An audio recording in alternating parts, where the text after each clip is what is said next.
Hey everyone, lovely sun here in Evermore Bankerai. Today we're going to do a little bit more of the Psijic line and then we'll do some more uh, Assassin's Guild. Yeah! Yeah!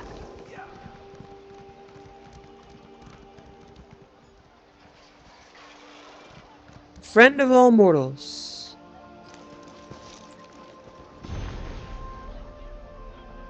By Resolute Templar of Skaven. Come to me, Stendar, for without you I might be deaf to the man-sworn murmurings of my people, forget their need for comfort and wisdom. I might indulge myself in vain scribblings. Call him Stendar, call him Stun, call him what you will, but the God of mercy and justice is the friend to all mortals of the Mundus, whether they acknowledge him or not. Yea, even the heretic dark elves of Morrowind may use his magic of defense and healing, even so the scaled folk of Argonia, for Stendar in his benevolence draws no distinction between those who rightfully worship him and those who, in their ignorance and error, do not. Join with me, then, in a prayer to Stendar for guidance, that we may look with mercy upon our fellow mortals, that we may show the compassion to help them at need, and find the strength to eradicate abominations that threaten us all. So I need to find the fragment near the Pellin graveyard. And...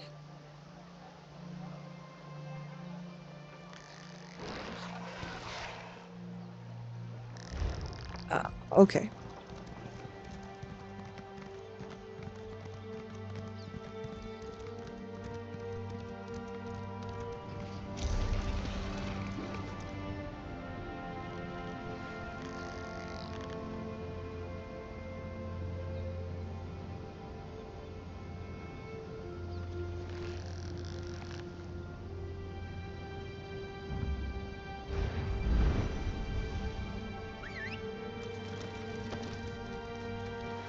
Yeah!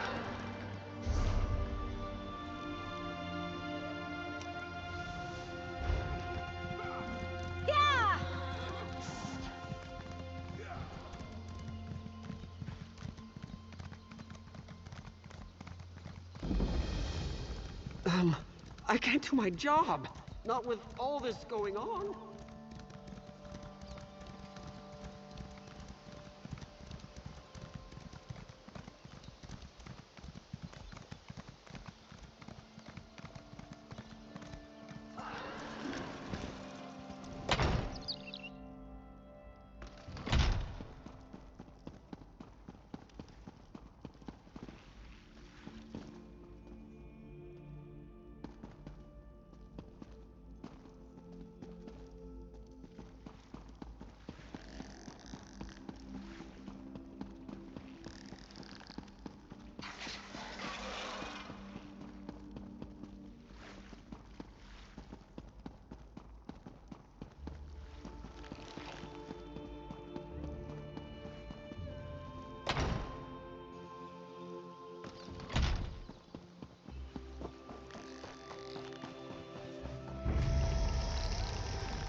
Over so soon?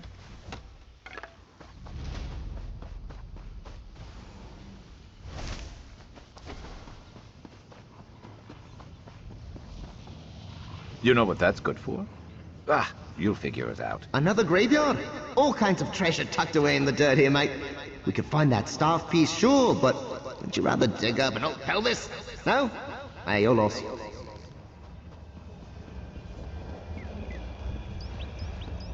So now these little...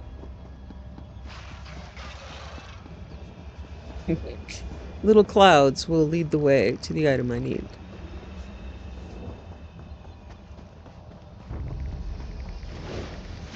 You're dead.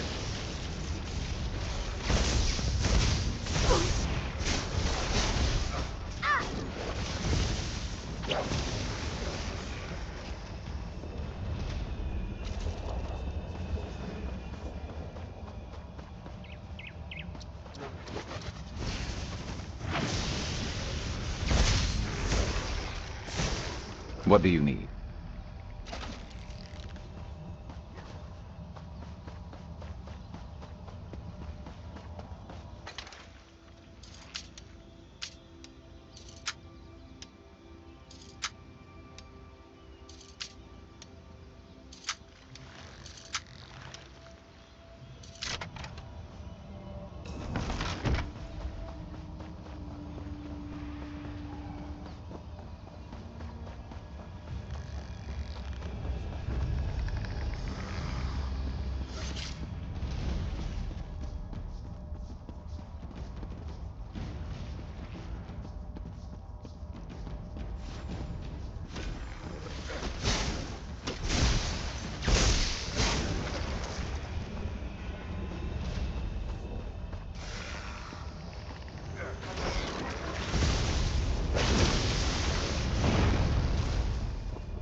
Give him a fight.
Who's next?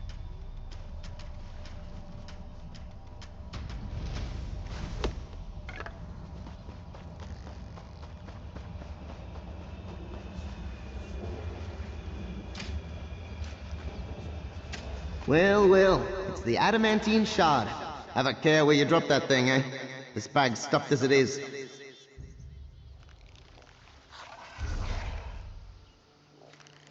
Okay. Fragment near Lecky's blade.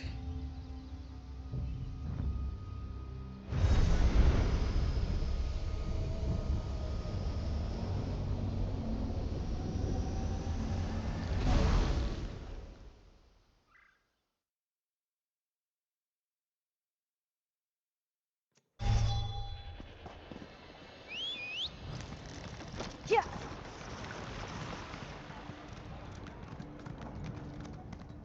What hope is there for me?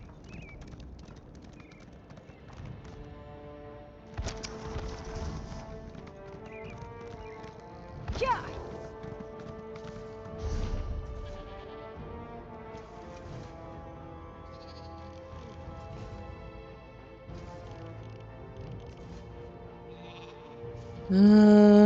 Yeah, see the quest markers are not great.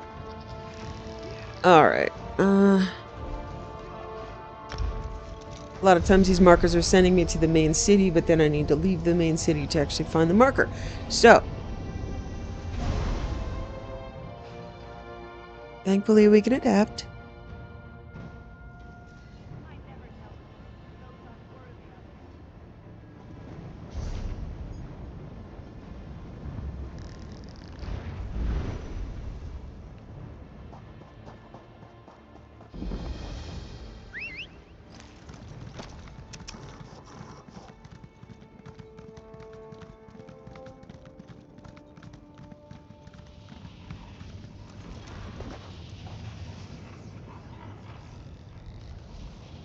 The ruins of Lecky's blade. Really gets you thinking, eh? About mortality. The long, slow march of time. The grim inevitability of death, decay, and obscurity. Whew! Glad I don't have to worry about that. Okay, let's lead this way.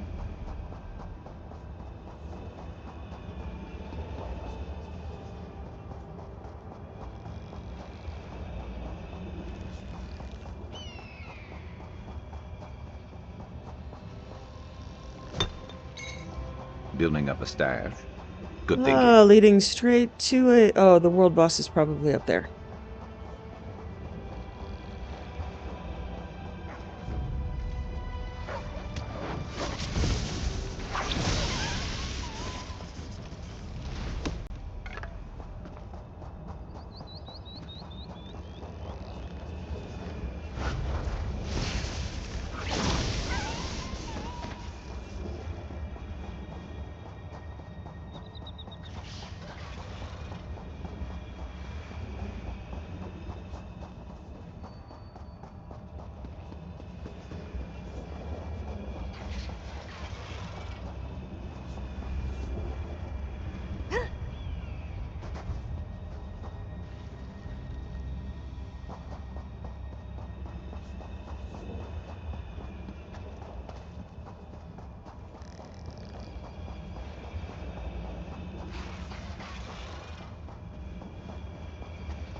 The Orichalc Fragment. I don't know much about the Orichalc Tower anymore, but it was always my favorite. I love ugly, sunken, long-forgotten things.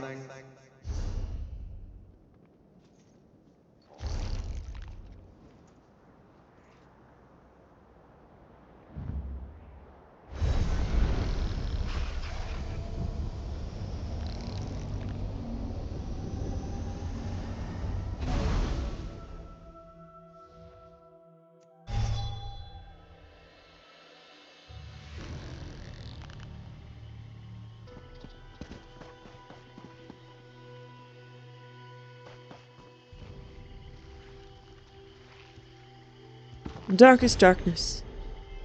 In Morrowind, both worshippers and sorcerers summon Lesser Daedra and Bound Daedra as servants and instruments. Most Daedric servants can be summoned by sorcerers for very brief periods within the most fragile and tenuous frameworks of command and binding. This fortunately limits their capacity for mischief, although in a few minutes most of these servants can do terrible harm to their summoner as well as their enemies. Worshippers may bind other Daedric servants to this plane through rituals and pacts. Such arrangements result in the Daedric servants remaining in this plane indefinitely, or at least until their bodily manifestations on this plane are destroyed, precipitating the return of their supernatural essences in oblivion. Whenever Daedra are encountered at Daedric ruins or in tombs, they are almost invariably long-term visitors to our plane. Likewise, lesser entities bound by their Daedra lords into weapons and armor may be summoned for brief periods, or they may persist indefinitely, so long as they are not destroyed or banished. The class of bound weapons and bound armor summoned by temple followers and conjurers are examples of short-term bindings. Daedric artifacts like Mehrunes' razor and the mask of Clavicus Vile are examples of long-term bindings.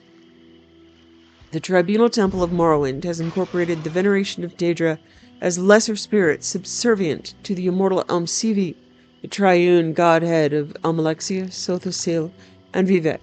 These subordinate Daedra are divided into the good Daedra and the bad Daedra. The good Daedra have willingly submitted to the authority of Almsivi. The bad Daedra are rebels who defy Almsivi, treacherous kin who are more often adversaries than allies. The good Daedra are Boethia, Azura, and Mephala.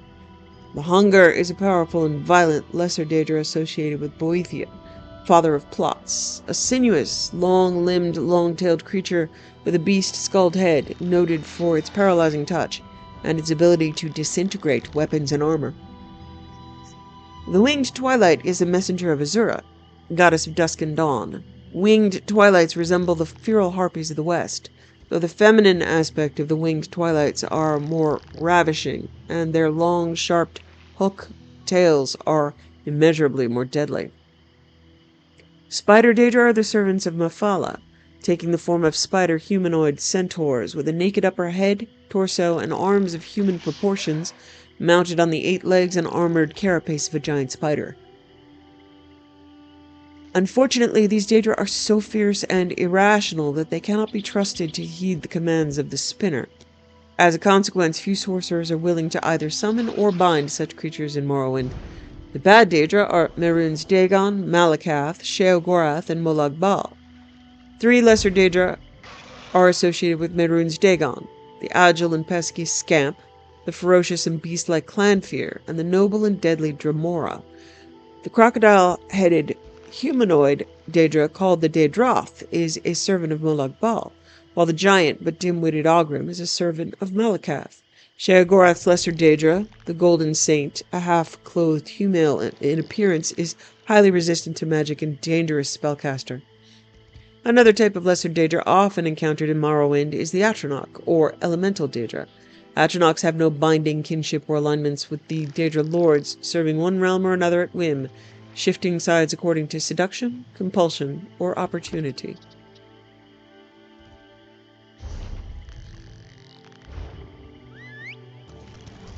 Yeah!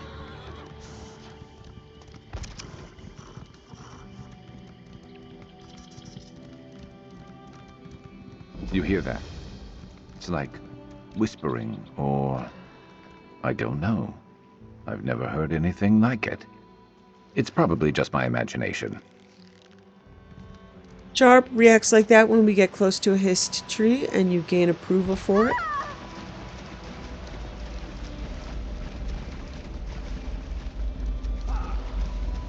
So, this is a giant hissed tree.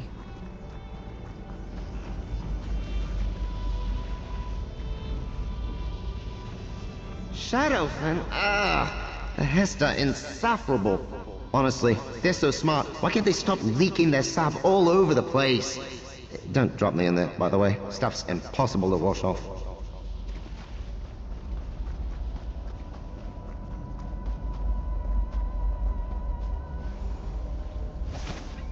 You could craft something nice with that.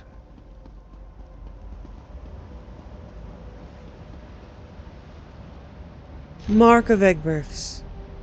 To waken, and dash Shen 3 from the first clutch. Born with vigor. To Varzine, and sheds his sorrows 1 from the first clutch. Egg tooth cracked, a good omen. To Naposh and Lana, 2 from the second clutch. The first struggled with the shell, the second not so. To the Shadow Scales, 5 from the third clutch. Sithis has spoken of his need, and we must answer. Those Shadow Scales are Argonians given to Sithis at birth. So we'll meet more of them in the Assassin's Guild.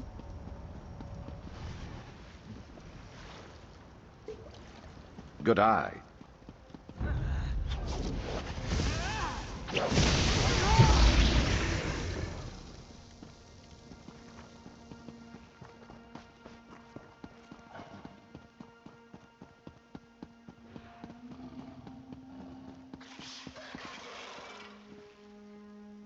The Book of Daedra. Azura, whose sphere is dusk and dawn, the magic in between realms of twilight, known as Moonshadow, Mother of the Rose and Queen of the Night Sky. Boethia, whose sphere is deceit and conspiracy, and the secret plots of murder, assassination, treason, and unlawful overthrow of authority. Glavicus Vile, whose sphere is the granting of power and wishes through ritual invocations and pacts. Hermaeus Mora, whose sphere is scrying of the tides of fate, of the past and future as read in the stars and heavens, and in whose dominion are the treasures of knowledge and memory. Hircine, whose sphere is Huni, the sport of Daedra, the great game, the chase, known as the huntsman and the father of man-beasts. Malakath, whose sphere is the patronage of the spurned and ostracized, the keeper of the sworn oath and the bloody curse. Mehrunes Dagon, whose sphere is destruction, change, revolution, energy, and ambition.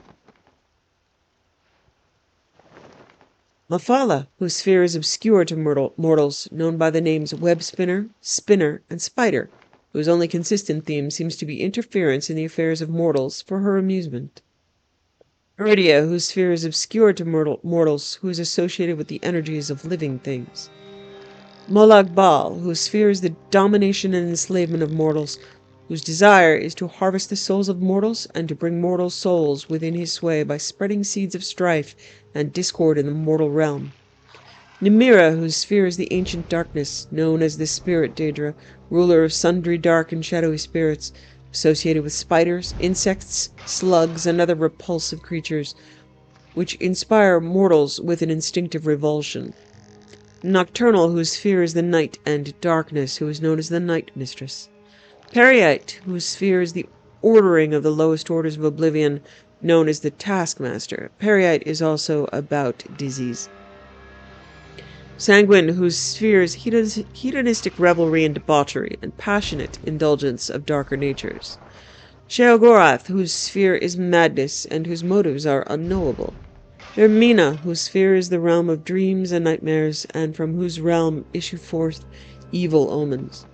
Especially marked for special interest under the heading Malakath is a reference to the Scourge, blessed by Malakath and dedicated to the use of mortals.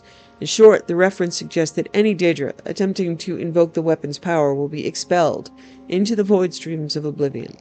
Of the legendary artifacts of the Daedra, many are well known, like Azura's Star, Sheogorath's Wabajak. Others are less well known, like Scourge, Makan's Hammer, Bane of Daedra. Yet though Malakath's blessed Scourge is potent enough against Daedric kin, he thought not that it should fall into Daedric hands, but to serve as a tool for private war among caitiff, then to serve as a tool for private war among caitiff and Forsaken. Thus did Malakath curse the device, such that, should any dark kin seek to evoke its powers, a void will open and swallow the Daedra, and purge them into oblivion's void streams, from then to pathfind back to the real and unreal worlds in the full order of time.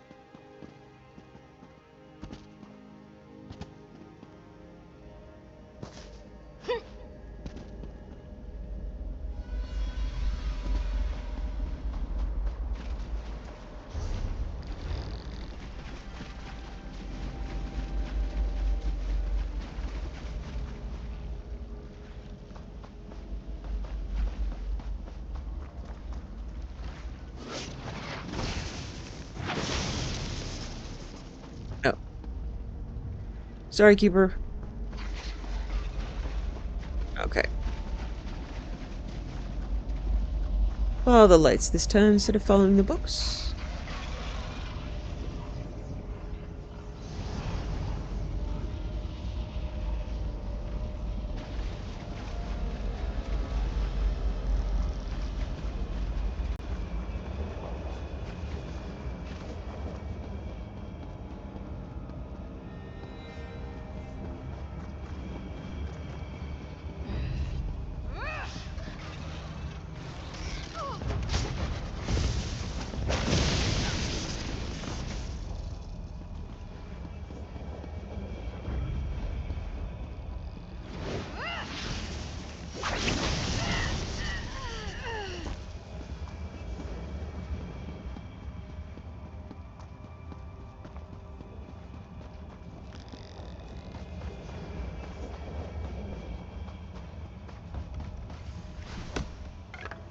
Good to get stocked up.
Yes.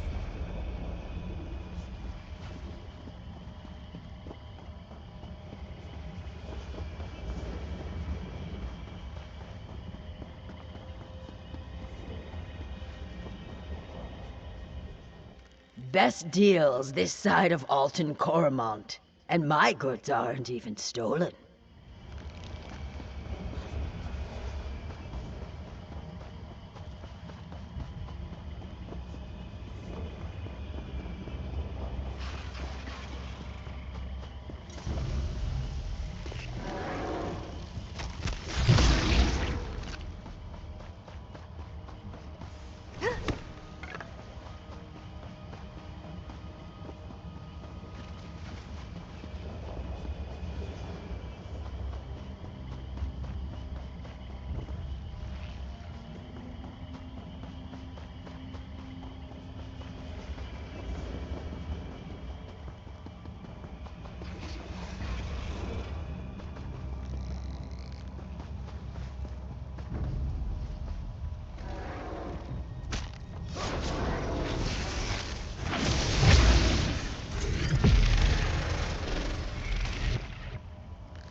Mother's nursery rhyme. Do you have 5 children, Mother? I've heard that you do. 5 children? No, tonight I have 4. 4 children, sweet and pure. 4, and no more. Do you have 4 children, Mother? I've heard that you do. 4 children? No, tonight I have 3. 3 children, a bed late today. 3 and no more. Do you have 3 children, Mother? I've heard that you do. 3 children? No, tonight I have 2. 2 children, quiet and shy, 2 and no more. Do you have 2 children, Mother? I've heard that you do. 2 children? No. Tonight I have 1. 1 child, singing a song, 1 and no more. Do you have 1 child, Mother? I've heard that you do. 1 child? Please, I have none. They're with their father now, and live here no more. So I imagine that's a nursery tale for the Night Mother.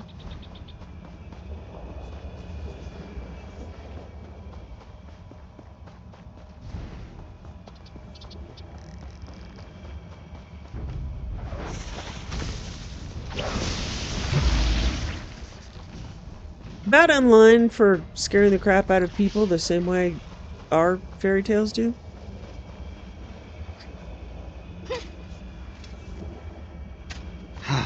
Crystal fragments. Oof. This is an odd one, mate. It's here, but it's also somewhere else. Several other somewheres, in fact. Don't think about it too hard. It's bad for your meat brain. Okay.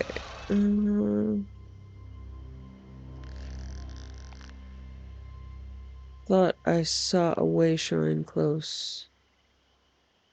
But I ran a very long way. Alright, I'm gonna follow the road down here and pick up a way shrine, so we're accomplishing something new.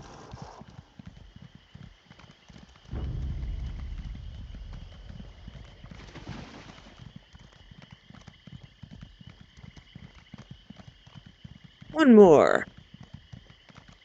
Find the fragment near Fang Spires.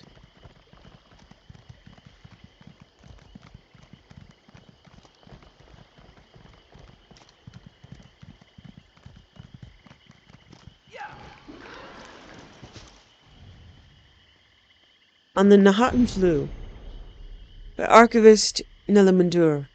Background: how this disease began and spread is a mystery. By gathering information, I hope to resolve the issue.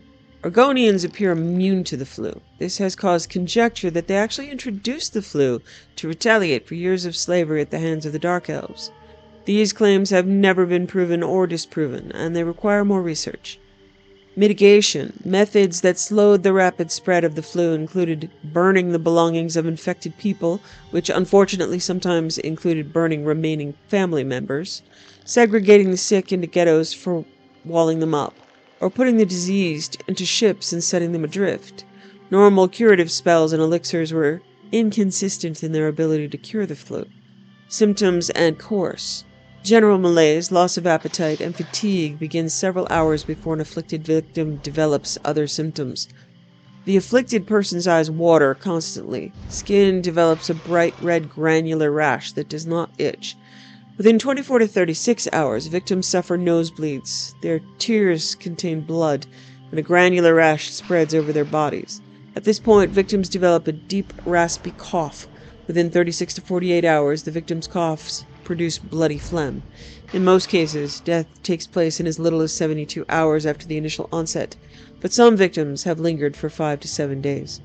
Treatment. When the Nahatan flu first spread, it seemed unstoppable. No reliable treatment against it has ever been proven. 10 years ago, a young Redguard named Perizada claimed she'd had a vision from the divines. She replicated the cure from this dream, testing it on a village scheduled to be razed, together with its inhabitants. Her cure worked, and the village was saved. The cure required clan fear claws boiled in salt water. The patient would then drink the liquid. The increased trade of actual and purported clanfear claws on the black market caused prices to soar wildly. So many false cures had proven fatal that Perizada's cure was never officially sanctioned.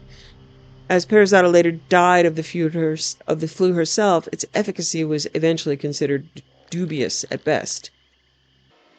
The clanfear cure has given rise to many other supposed cures, all of which involve boiling something in a liquid and then drinking the result. For the poorest of the population, chicken broth proved not only cheap, but easily obtained. It typically soothed their coughs, which in turn allowed patients to breathe more easily. Chicken broth is definitely not a guaranteed cure, but it is certainly the most accessible. It is recommended should this dread disease ever return. As the granular skin rash was non-irritating, many left it untreated. Those whose rash remained covered, whether in bandages, poultices, or simply clothing, seemed less likely to infect those who attended them. This also accounts for the much slower spread of the disease in colder climates and during winter months. Have you heard of other cures? If so, please submit your reports directly to me for further investigation. Yeah.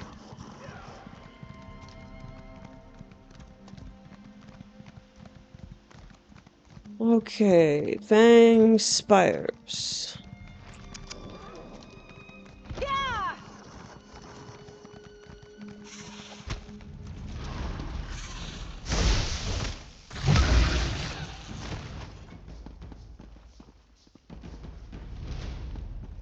Oh, that is not the shrine. Yeah.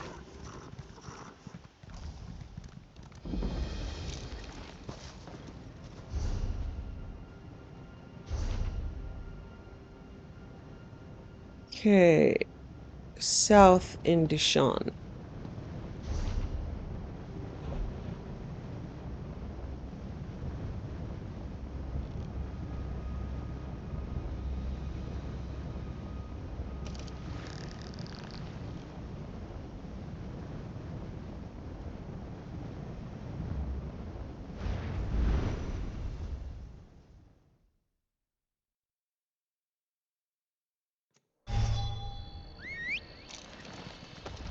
Let's move. There's a Yeah. dolmen over here.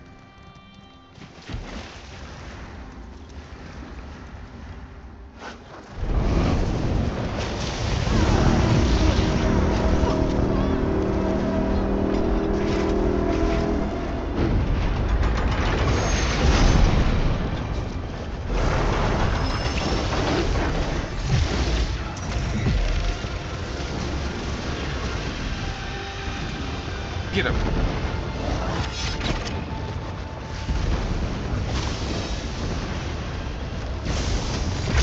Let's see how you handle this.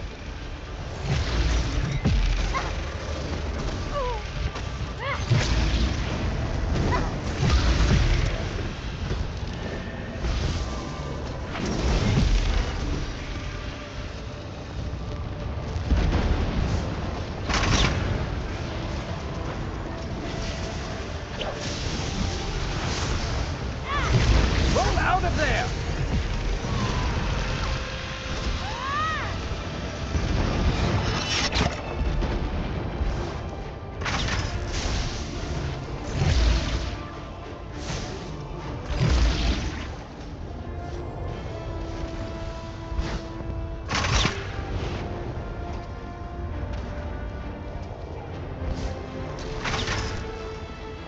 Manimarco was a pawn. You are another. Come, let's play. About time we faced an actual challenge.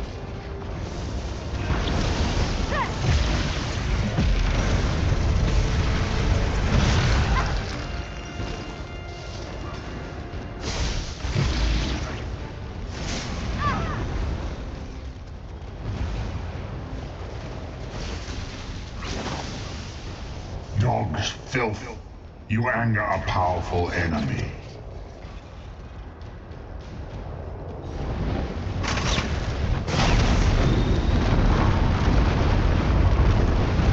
That jingle of coins. Always a comfort.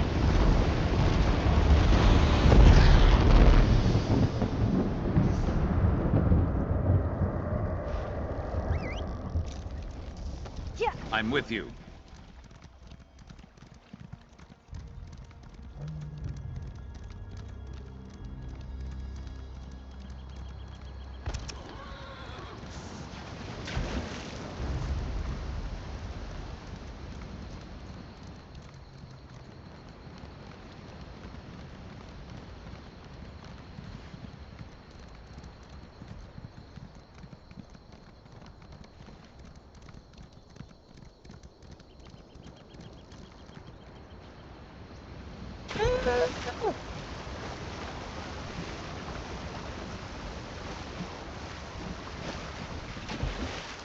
Cultist! Someone help! About to for harvest for our Reaper of Souls. Useful. hold on to that.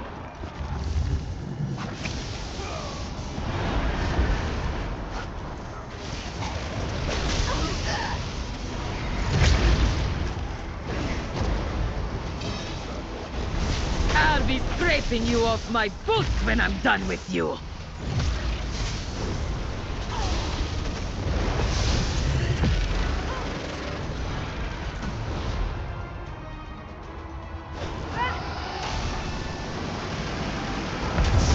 Vines must love me. You bested these worms before, didn't you? Thank you, hero.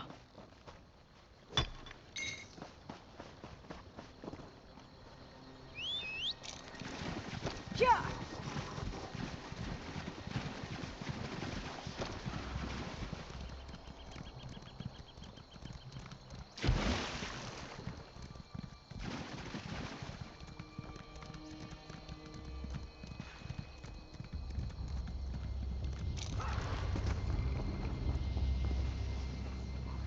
Scroll of 8. Serpent, darkness, devourer, dreamer, silence, light, death, rebirth. These are the 8 sacred aspects of the ghost snake. Each contains a truth, a lie, and a mystery that entwines upon itself, forever undulating like the coils of the great serpent. Ghost snake, accept our humble offering. So this is in Deshawn. This would be the the tribe of the ghost snake. When I played Morrowind and did a playthrough for there, I based my main character on a young woman who was raised by the Ashlanders of Deshawn who worship the ghost snake.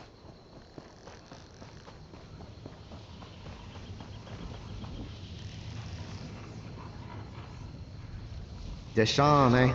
A lot of transliminal dead residue here. Must be the Fesh. Did you know Fesh experience 37 different varieties of fear? That's why they always look surprised.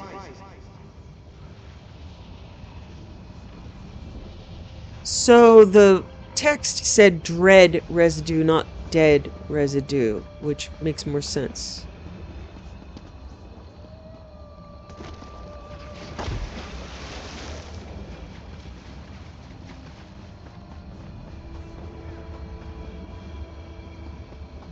You know, it looks like there's a world boss up here. Let's just do that.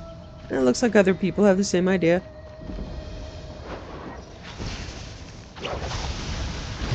Oh, Mabrigash. Mabrigash Shade. A Mabrigash is a woman who lives outside.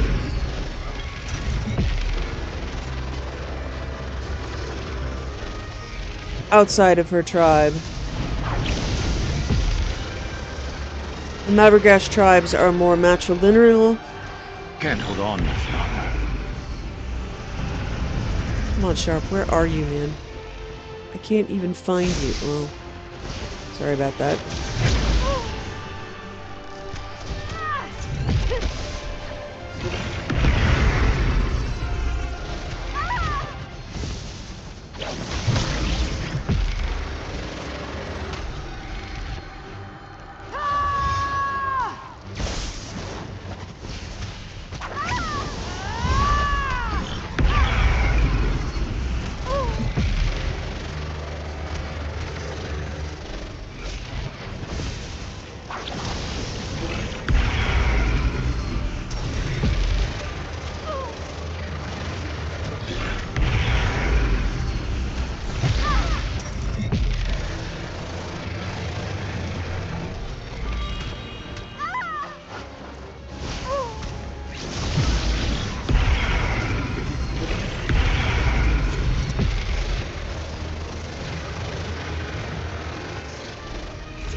Better So there are a overstuffed than under. few... Just there's the storyline Always you can worth do here stocking about up. the ghost snake, which we will get to. There's a book or two about Mabrigash. Mabrigash are mentioned in Morrowind, so I just sort of created my whole little world coming from this spot and those books and the lore. Oh, yeah, I did lose the quest. Okay, I have to go back and restart it. Oh well, but, you know, dead world boss and stories about Mabrigash.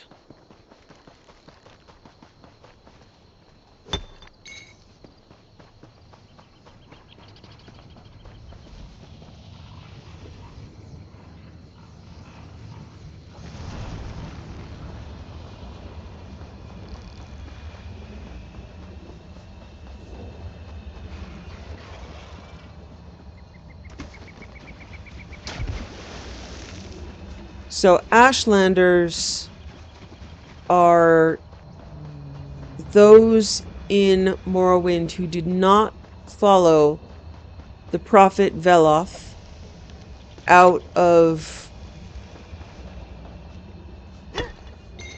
in their exodus from the Altmer, who practice the old ways, who oppose the rise of Sivi in Morrowind and feel them to be false gods that led dark elves astray. So the storyline of Morrowind leads you to speak to and work with the Ashlander tribes. When they put in the Vardenfell expansion here, they also have Ashlander camps where they would be in the game of Morrowind. And even a quest hub for some of the Ashlanders. And daily quests. And I believe we went into a 6th house stronghold in Kogarun, which is also from Morrowind. So they are trying to really integrate all of it, which is, I don't know, it's kind of nice, nostalgic fun, like going to Satanin and going, yeah, I know this place. Yeah, I know my way around. Yes. To see, there's a mine that by the time of Morrowind they've forgotten the location of it, and it's an active mine in this time phase. So it's cool to see them work in and make the lore as consistent as they can manage.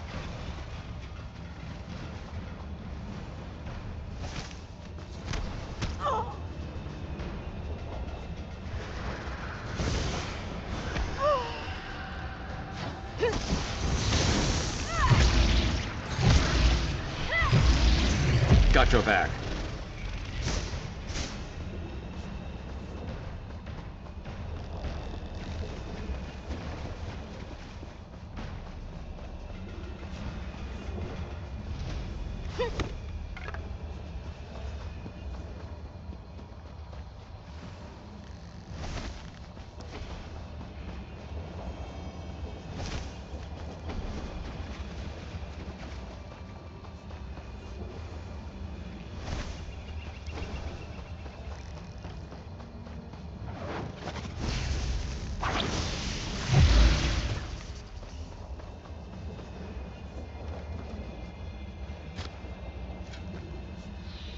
Walk brass. Oh, this one's a puzzler, mate. If a numeral created the stuff of towers in the first era, how do you know about a tower the dwarves hadn't made yet? Pow! Brain explosion!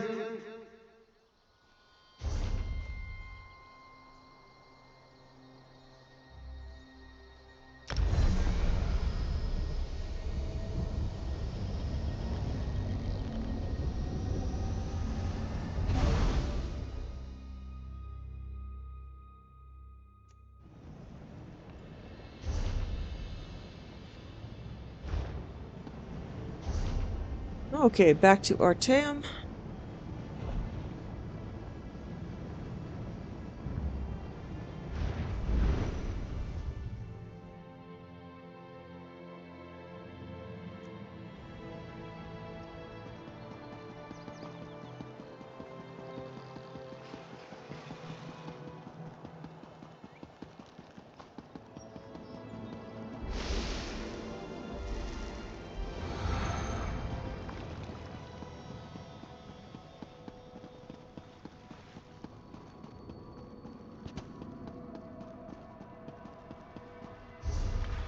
So I'm not even sure if I have progressed much in the Psijic line. Let me see.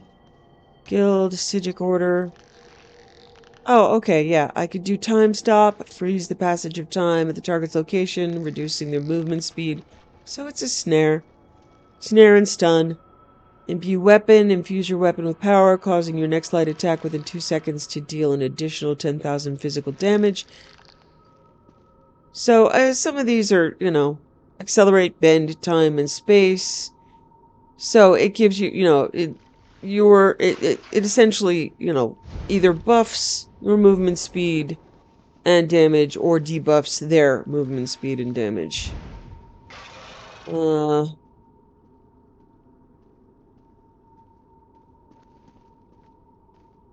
So, yeah, Mend Wounds invokes the right of Moita, replacing your light and heavy attacks with healing abilities. So, yeah, you can heal people with attacks. Meditate, so it's magic and stamina restoration, but you're also stunned. None of these are... Yeah, so, they start to use passives in a way that just do not work with other passives. Reduces cost of your Psijic Order abilities by 8. When you cast a Psijic Order ability, when you have a Psijic Order ability slotted, and while you're casting or channeling a Psijic Order. So they really only work with each other. And that's unfortunate, because some of them are pretty cool. But they really isolated themselves here. Welcome back, Initiate. I see you have recovered all the staff fragments. Such a collection of artifacts. It is difficult to miss. Yes, I recovered all 4. Excellent. I will find a safe place for them here in the Tapora Tower. 4 less artifacts in the world eases my mind considerably. Once we find the remaining 4 fragments, our task will be complete. Where are the 4 remaining fragments? Regrettably, we have not located them yet. Our scryers discovered the first 4 by studying the collision of tonal waves. The Psijic seals you placed in Tamriel provided information that was vital to this pursuit. So I need to place more Psijic seals to discover the remaining fragments? Exactly. Each time breach you seal brings us closer to recovering the remaining fragments. I knew you would be an asset to the Order, but you have exceeded even my expectations. You are clearly prepared for greater things. Take this, and my thanks. Are you ready for another journey to Tamriel, Initiate? Yes, where do you need me to go? Another cluster of time breaches appeared in the Wood Elves' homeland, Valenwood. We need you to seal these breaches, just as you did before. Josaja will provide the tools you need. May I ask another favor of you? Of course. What else do you need? Please, just take a moment and discuss this matter of the staff with Josaja. I fear that she still resents my decision to lock the fragments away. She suffered a trauma. The promise of this staff could create an unwelcome distraction. All right, I'll talk to Josaja and seal these breaches.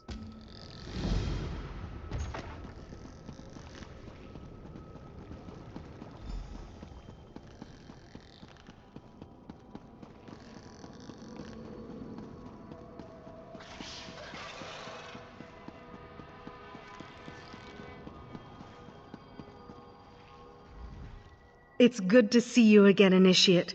The Lore Master told you about the breaches in Valenwood, right? I have your equipment here. Are you all right, Josaja? Calorus is worried about you. I'm fine. I wish that he'd stop, I don't know, hovering. I won't lie to you. I'm disappointed that we won't have the opportunity to study the staff and its time-distorting properties. But that's ultimately his decision. I will abide by it. He said you suffered a trauma that might cloud your judgment. He's referring to my family's fall, no doubt. My family dealt in trade, ferrying goods from Sentinel to remote Imperial holdings. My father was always selective when it came to contracts. My brother, Afar, never took those lessons to heart. So he made a bad deal? Yes, a disastrous deal. Shortly after I left, the Longhouse Emperor Leovic put out a call for an Alakiri trader to transport a shipment of arms across the desert. Afar leapt at the opportunity. He used our entire estate as collateral. What happened? Exactly what you'd think. The caravan was waylaid by bandits, and the Empire seized our lands, our businesses, everything. My family fell into abject poverty. Some turned to begging, theft, or worse. So, now you know. You should get going. I'm sorry about what happened.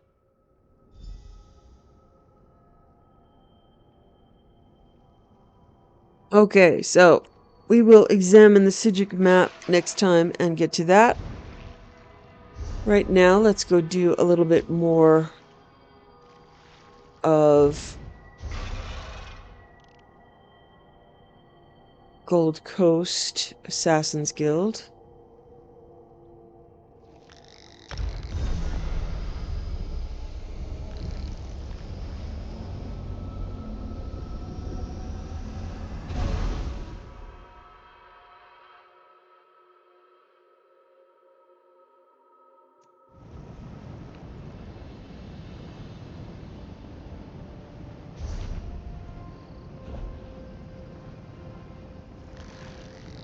I'm going to see if I can pick up this quest down here.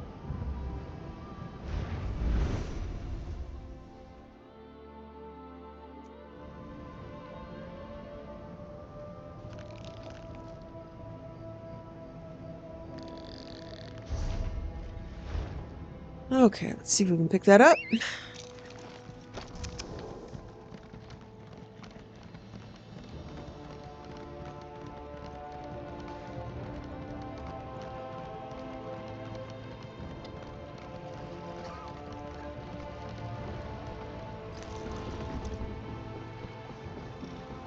Hey, nobody boards the Prowler without my permission. Get over here. Well, what have we here? You certainly don't look like one of those red sails extortionists that have been bleeding me dry. Red sails have been shaking you down? I can abide fees at an honest port, but Anvil presents a non-stop barrage of whatever the governor's lackeys feel like enforcing. Uneven gangplank fees, loose mooring taxes, barnacle inspection. You're not from around here, are you? No, I'm not from Anvil. Care to help me turn the tide on these crooks, then? I happen to know that their swindler of a dockmaster doesn't trust his gold to Anvil's banks. If you help me pay the fool out of his own pocket, you can keep the lion's share of the bounty. I'm game. What's your plan? I don't know precisely where Kamar hides his gold, but I do know the lazy oaf uses a few trusted lackeys to deliver deposits when he can't be bothered. They often dice on the docks. If you're convincing, I'm sure they'll reveal the location to you. What will you be doing while I'm locating the dockmaster's stash? I'm going to be your distraction. I'm expecting the dockmaster to make his rounds soon, and he's not going to be happy that I haven't paid my fees yet. I'll keep him here arguing with me while you secure his ill-gotten gold. Why come to Anvil if it's so much trouble? It was supposed to be a simple run. Pick up silks and spices on the way to turn a tidy profit. But the governor and her minions are more greedy than a caravan full of high elf nobles. She'll never learn, even when the docks are empty. Who's this governor you keep mentioning? Fortunata ap Dougal, Anvil's provincial governor. But she's still the same old red sails pirate queen to anyone who really knows her. Half the Gold Coast struggles under her thumb. Fool's Gold Coast, if you want to be more accurate. How did you find out about Dockmaster Kimar's stash? Kamar's a braggart, and he drinks like a Nord. That's a combination for folly, if ever there was one. He gave away his secret while trying to drink me under the table. I remember the exchange. He does not. Too bad for him, yes?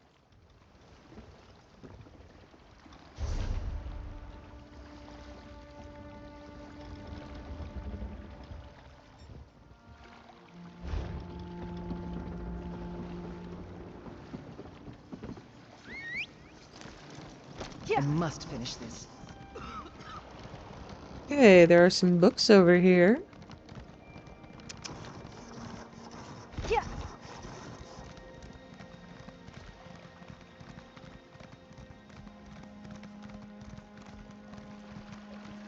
Pirate Queen of the Gold Coast. By Mindara Salviticus, historian, University of Gwilym. The Gold Coast has undergone some radical changes since Varan Aquilarios led his rebellion against the Longhouse Emperor Leovic in 2E 576. First, the region's inhabitants banded together to build Varan's Wall, as discussed in greater detail in my treatise of the same name.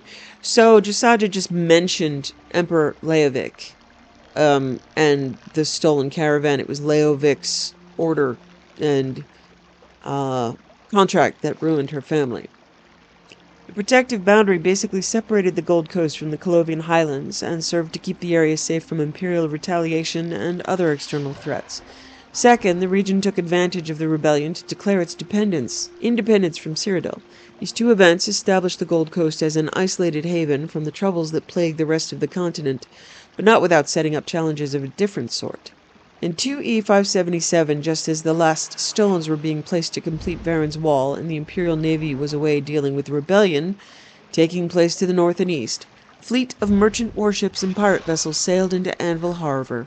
A white flag adorned with a red saber flew over each ship.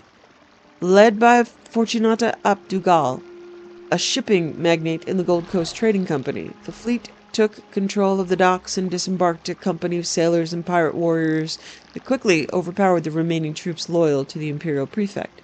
So, this is the lady that is now in charge that was just mentioned by the Khajiit captain. In less than a day, Fortunata had taken control of Anvil, named herself provincial governor, and declared that the Gold Coast was now a free and independent state, from the Abacian Sea to Varan's Wall. The self-proclaimed provincial governor, better known as the Pirate Queen to friends and enemies alike, used her connections as a high-ranking merchant lord of the Gold Coast Trading Company to build her base of power. She promised the pirates a safe haven and a share of the wealth pouring through the region in exchange for their backing and support. The pirates, along with the merchant marines that had always been more loyal to Fortunata than to the company that employed them, gave the Pirate Queen the weapons she needed to take and maintain control of Anvil and the surrounding countryside.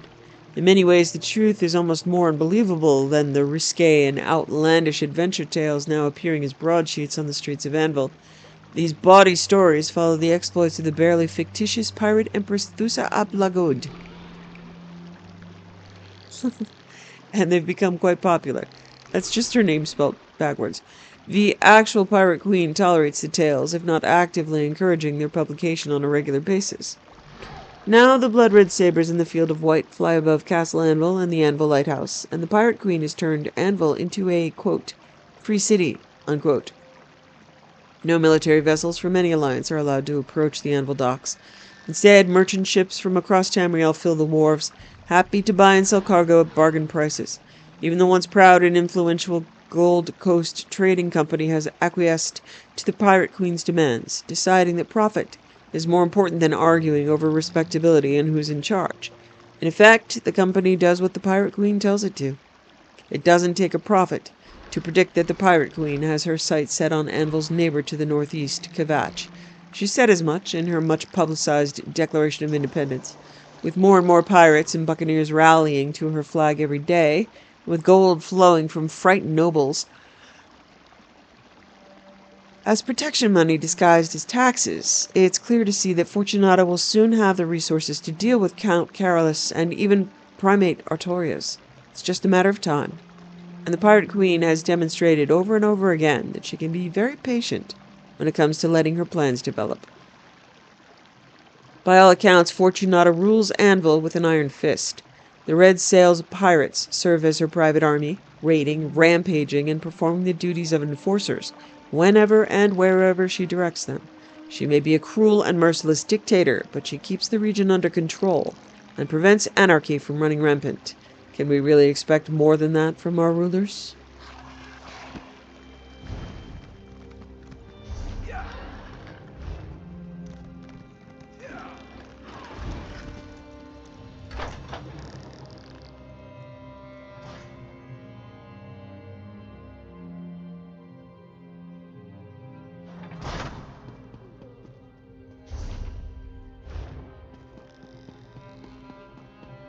So there she is. Governor Fortunata Abdougal, Torvik Melon, and Seafoam the cat.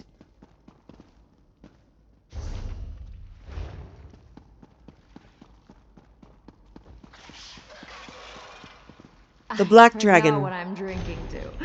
Ratmaster, I want your rats combing the docks and back alleys. I want them to listen and root through garbage and even rough up the locals if necessary. Do whatever it takes, but get me the information I desire, and get it for me yesterday. You've always supplied me with an endless array of rumors and gossip, much of it profitable. But now, when I need the ears and eyes of your rats the most, you tell me that the streets of Anvil and Kvatch have become eerily silent on this matter. Well, that is not acceptable, my old friend. I need to know more about the mysterious and apparently extremely dangerous individual known as the Black Dragon. Where did they come from? What do they want? Is he actually a he? And more to the point, what kind of threat do they pose to me and my profits? Don't make me change my good opinion of you and your operatives, my old friend. I hate to think that the infamous Ratmaster has lost a step, that their network of spies and informers has suddenly grown cold. I'd hate to have to replace you after all these years of loyal and dedicated service simply because this Black Dragon has proven to be too elusive for you and the rats that whisper in your ear.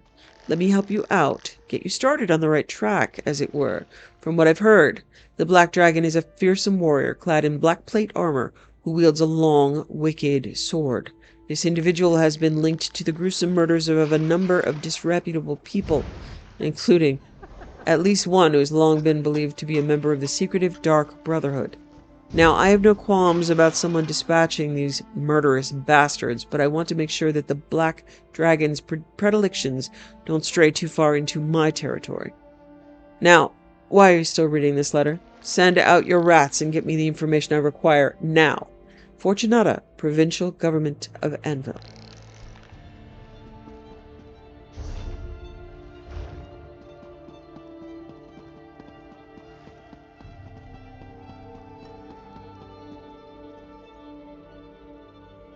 I'm not going to trespass just yet. I'm sure at some point we shall be trespassing.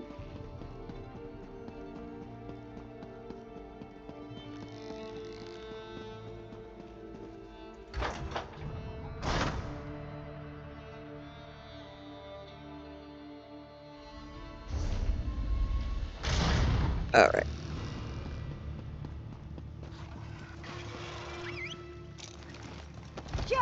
Let's move. Is there a letter down here? Ah, yes.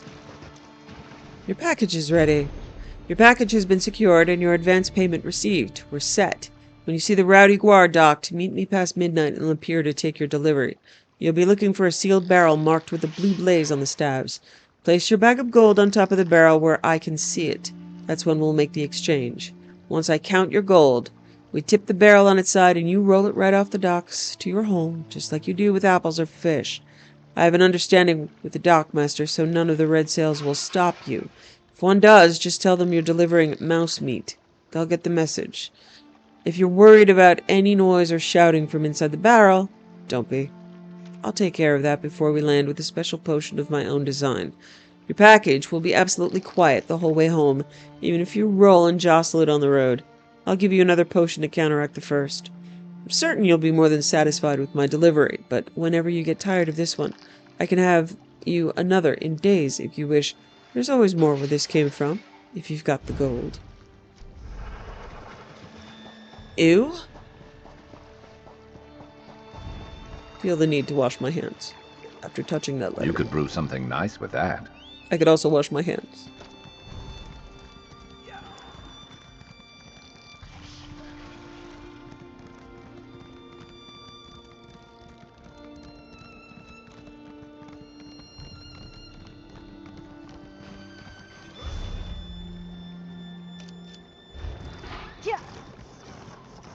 Please. I was once like you.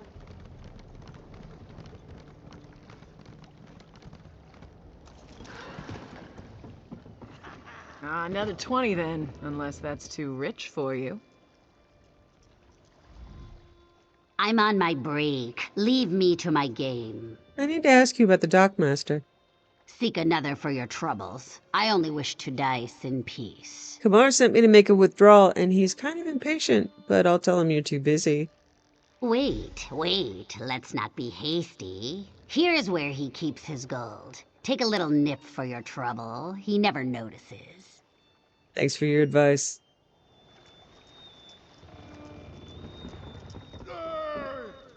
That's 3 times, Gurg. Let me see those dice. You never complain until your dice run cold. Luck is like a guar pasture. You have to be careful.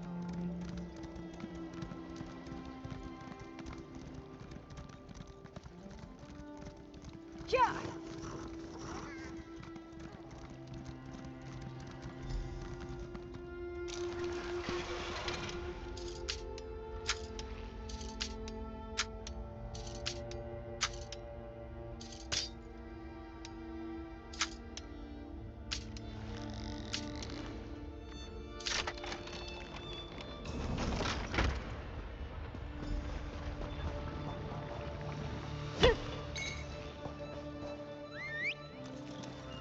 Yeah!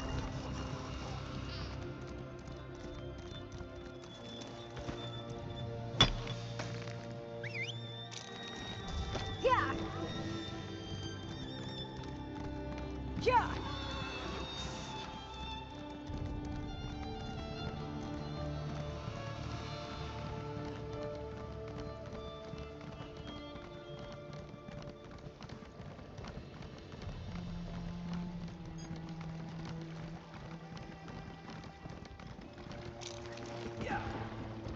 Next time, I'll wound more than just their pride. A moment, Kamar. This is taking longer I than have a I'd visitor. planned. Do you make a habit of interrupting business transactions? We have nothing to discuss. My friend, you've arrived at a bad time.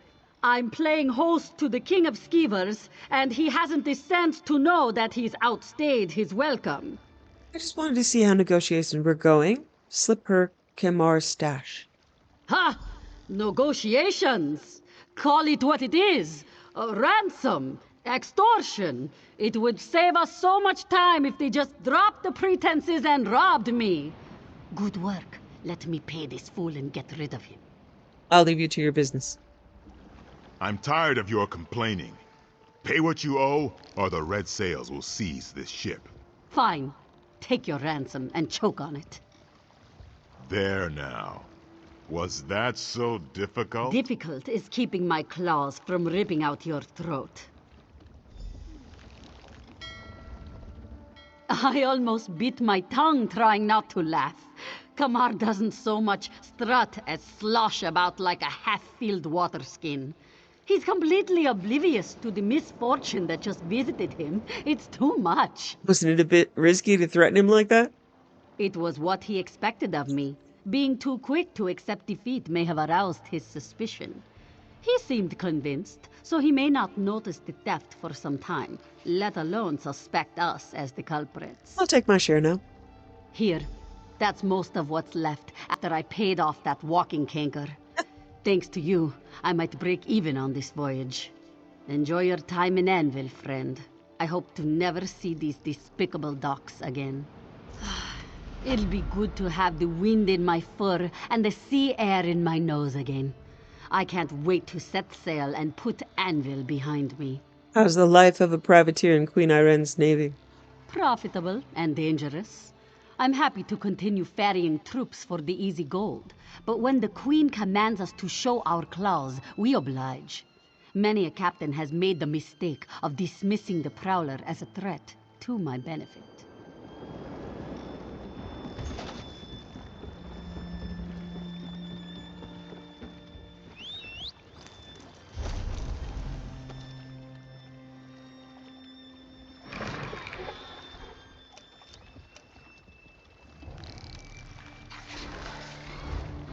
Yeah! Well,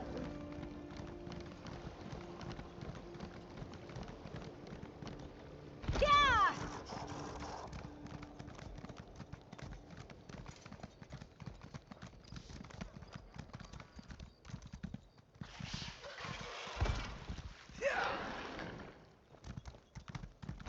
Can't you see I'm busy?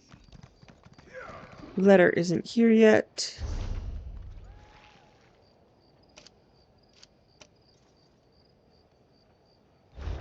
Huh.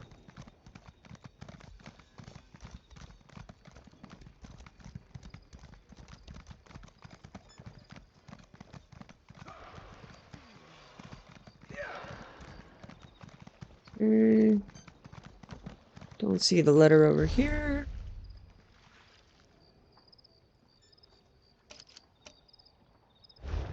Yeah. Try this one.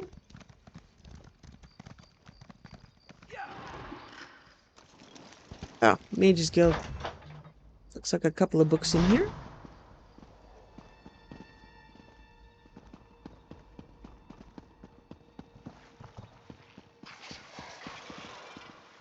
Field Guide to River Trolls by Frastus of Elenir. The origin of the race of trolls is somewhat obscure, which is another way of saying we know absolutely nothing about where they come from, how they got here, or why they exist at all. The troll has certainly haunted Tamrielic folklore from time immemorial, known to nearly every culture and appearing in tales of all sorts, from children's fables to the histories of the ancients. Indeed, they are mentioned in Cosi's venerable Tamrielian tractates, which speak of ye troll of rapace, thrice orbed enormity that eateth ye flesh of both commons and kings. After a long history on Tamriel with them, we men in Mer should really know quite a bit about trolls, shouldn't we not? Perhaps so, but we don't. The few facts at our disposal are as follows. Trolls are fierce and formidable carnivores, devouring anything they can catch, down to fingernails and marrow. And again. A troll injured by any means but fire heals with preternatural speed. A regeneration almost certainly magical in nature. Troll fat is a reagent prized by alchemists, though its virtues seem to vary depending on different recipes and rendering techniques. Despite their physical prowess, trolls are reclusive creatures, and their lairs are usually found well off the beaten track. We can say little else with certainty, save that trolls live in a range of habitats and seem to exist in variation appropriate to their environment of origin.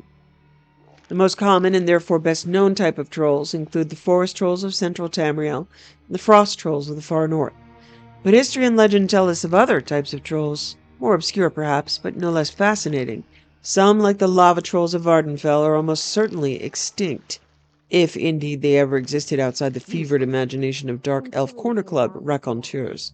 But today we shall speak of a rare breed of troll of rapace that you can definitely still encounter, and not in far-off regions like Middle Argonia or Topal Island. They live in Cyrodiil itself, if one knows where to look for them. I'm speaking of the elusive river troll. You won't find it listed in the Imperial Register of Beasts and Lower Beings, but it's real nonetheless, as I can readily attest. I myself have personally seen in the marketplace of such the carcass of a river troll that was brought in by an intrepid hunter who traps the tributaries of the Brenna.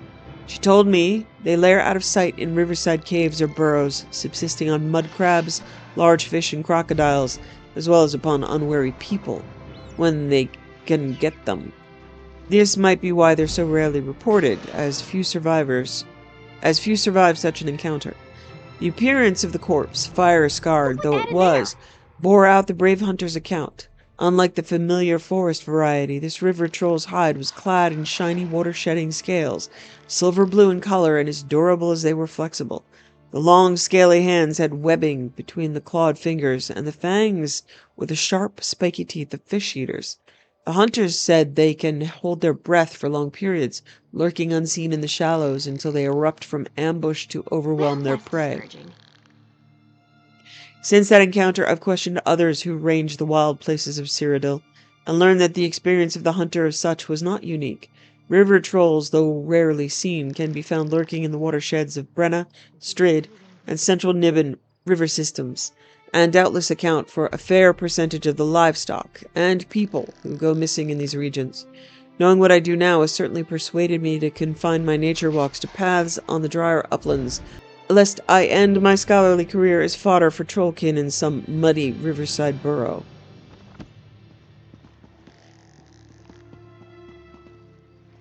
The Lost Fort Valeria. Legend has it that in the early days of Cyrodiil, in the wake of the Alessian doctrines, there were 3 lords that formed a regency council over the kingdom of Kvatch. The name of that king and 2 of the lords are lost to history. Lord Faleria's name, however, is whispered in the night as a cautionary tale of how far one could go to protect those they love.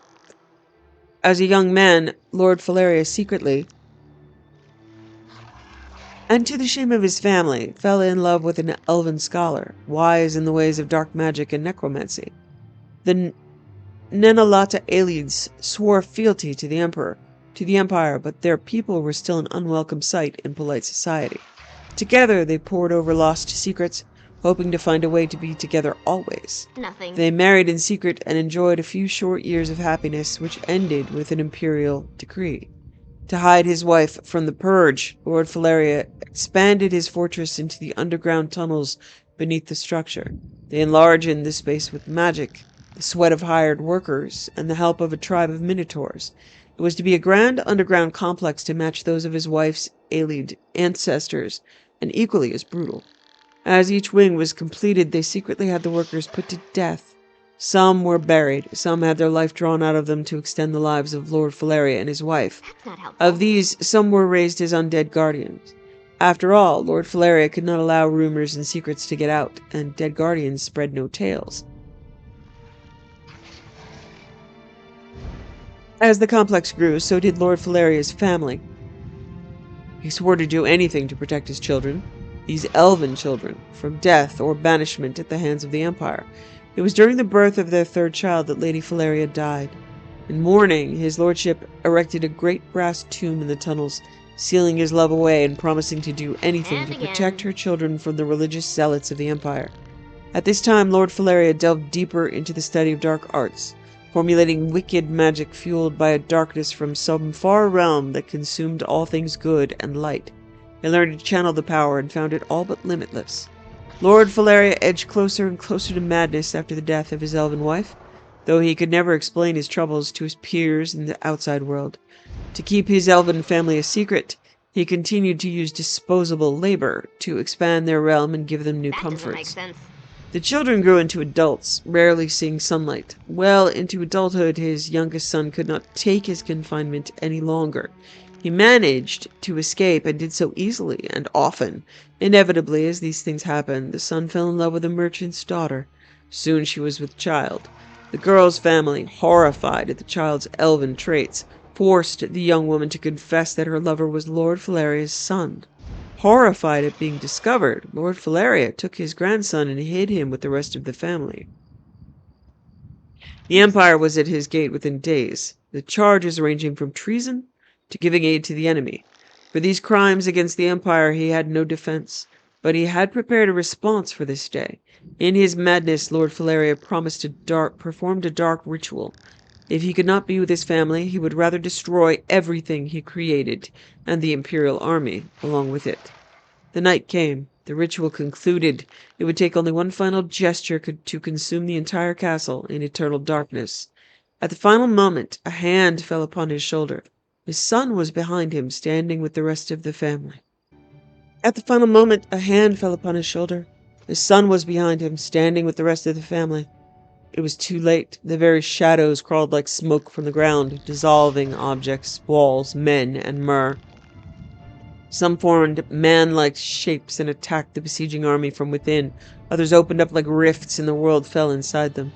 When it was over, only Lord Faleria remained amid his freshly made ruins. As the legends say, he buried his children and grandchild on the surface, where he never allowed them to go. Then he retreated into the hole in the ground, sealing it behind him. For most great men, the walls and monuments survive far longer than their name. For Lord Faleria, the locations of his fort is lost to time, but his name remains.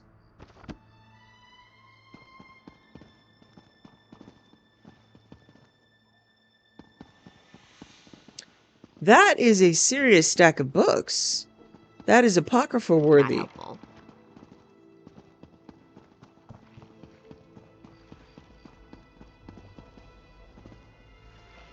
Okay, I don't know. I always if knew them there's... Palingers were up to no good. Well done.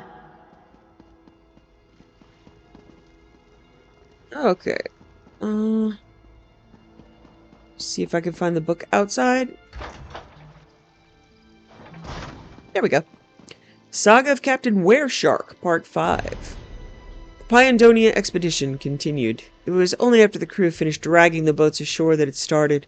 Irregular growling and snorting, peppered with ear-splitting snaps of breaking wood, like a wild boar rutting on a bed of rotten timbers. It came from somewhere in the thick cluster of skinny trees that crept up the white sand beach. Any other captain would have had us back on the boats and out to the Pale Spirit before you could gather enough spit to fill a thimble, but the Wereshark's a different sort.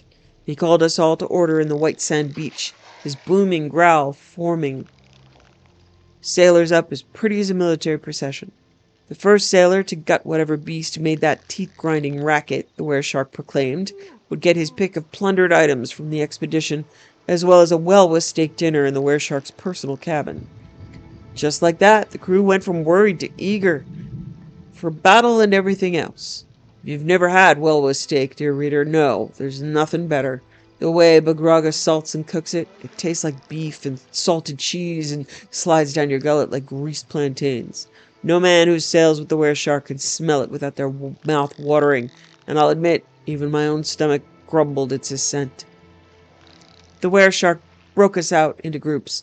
Hardscales would lead a party consisting of Bugnose, One-Eyed Bowsy, and 5 sailors from the Cliff Racer along the beach, in case the forest beasts ventured out to the sea or there was habitation to be found and looted.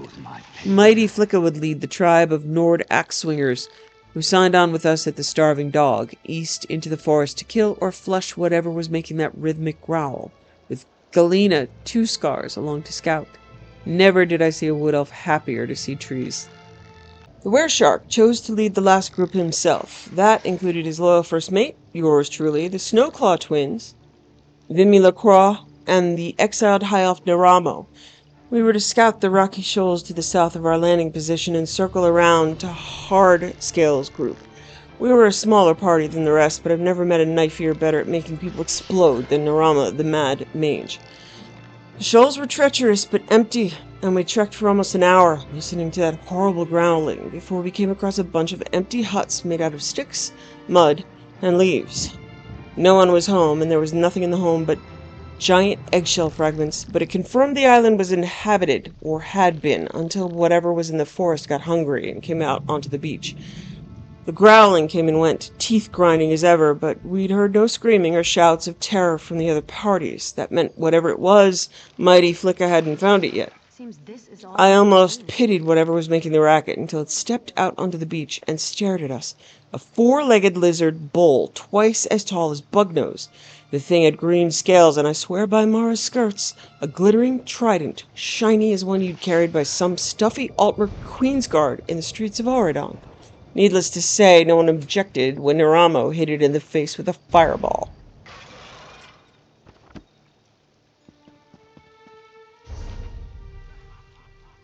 Okay. I could use a break.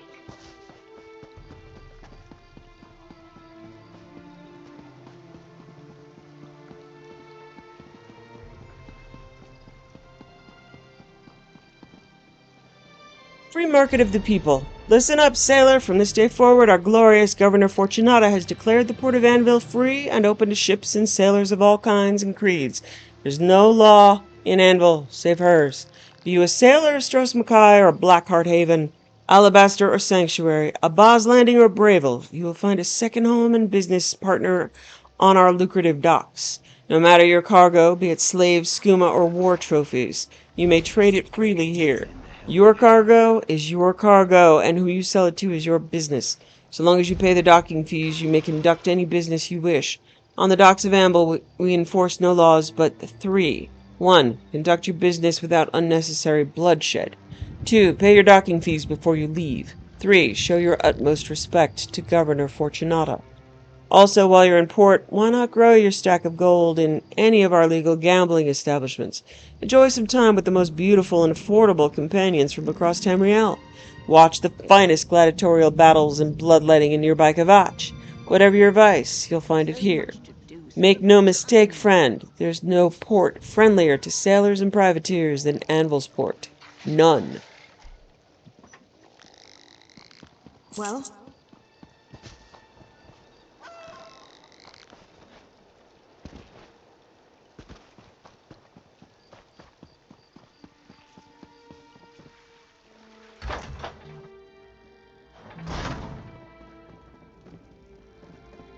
The Wolf and the Pirate Queen by Medarius Altivicus, historian, University of Guilhem.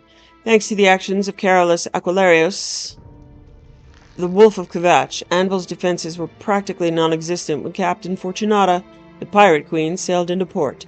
After numerous attempts by the Imperial soldiers stationed in the port city to invade Kvatch, the barracks of Anvil were practically empty due to defeat after defeat at the Wolf's hands. Captain Fortunata's loyal pirates and buccaneers quickly took control of the city and the claimed title of provincial government for herself. Good thinking. That might have Let's been the thaw end of out a things as little far as before we get Count moving Carolus again. was concerned, except for what the Pirate Queen decided to do next. She declared the Gold Coast was now an independent state, free and separate from Cyrodiil and the Empire. When she requested that Kvatch join Anvil as part of the new order, the Count refused, preferring to continue to owe fealty to Emperor Varen. Not feeling totally confident at the time, Fortunata didn't press the demand, but she wouldn't forget the Count's lack of support. When the soul burst occurred and Varen disappeared, she took advantage of Kvatch's sudden isolation to make her demands more forceful. Anvil began pressing Kvatch to join the Gold Coast, both diplomatically and by increasingly underhanded means. Marauders and bandit gangs began to appear along the Gold Road around Kvatch, disrupting trade and harassing travelers. Kvatch's elite guards, the Wardens, were dispatched to deal with the bandits, but each time the bandits were able to escape to the Strid River. They returned in greater numbers, amplifying their attacks by raiding outlying farms and sending frightened refugees into the city for protection. Despite these acts of aggression, Carolus remained staunch and refused to negotiate with the Pirate Queen. Infuriated, Fortunata announced that Kvatch would be formally annexed into the Gold Coast. She sent the Anvil Guard to take command of the city. Count of Kvatch responded by putting the Wardens upon the walls and sending the cohort out to confront the invaders. The opposing forces met on Gold Road near the Gottschalk Inn. The more disciplined and highly trained cohort scattered the motley guards from Anvil, but the situation wasn't as it appeared. It was a trap.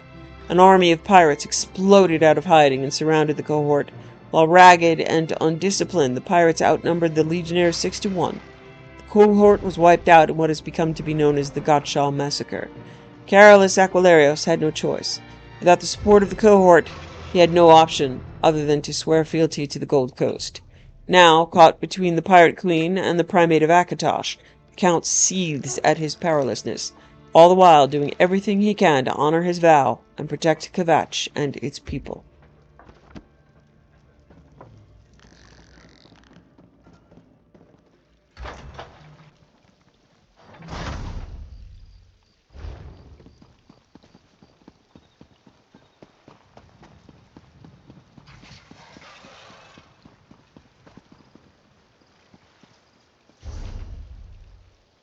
Okay. Naughty Nereid players, okay? Alright. I believe we have read most of what can be found and read in town. And next time we can begin with the actual murder. Thank you for joining me.